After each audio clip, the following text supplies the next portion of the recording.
Okay, let's get into some stories here.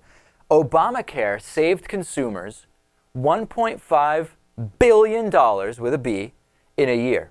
This is a result of a couple of different things. Number one, the healthcare law requires insurance companies to spend at least 80% of the premiums they collect on medical care, okay? So this is good news for consumers. It saved consumers $1.5 billion in 1 year. The bad news is that some insurers are now operating at a loss because they've had to turn around at least 80% of what comes in and spend it on medical care for customers, which is really what they're in business to do.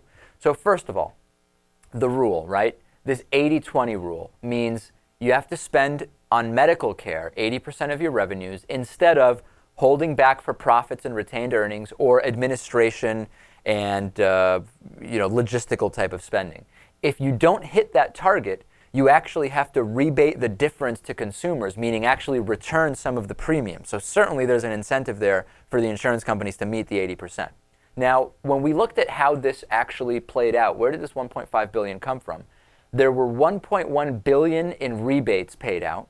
There was a $350 million cut in administrative costs. So this is about $1.45 billion in premiums, a reduction in premiums in 2011. So let's talk about the downside, right? Because, well, if companies are losing money, eventually wouldn't they just get out? Wouldn't they get out of the business? Well, maybe. However, you're forgetting one thing.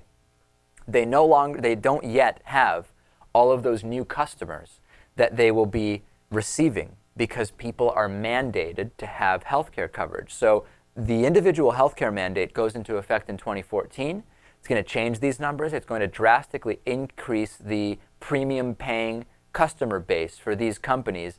And I would be very surprised if this meager savings maintains and translates into an actual loss once that happens, because you're talking about 30 million new customers. Right. This was, of course, carefully crafted. They didn't just throw this together. I mean, these numbers are there because it's supposed to work once all these people join. And so far, all of the things that are supposed to be happening are happening. Right. It'll be fascinating to see how it continues.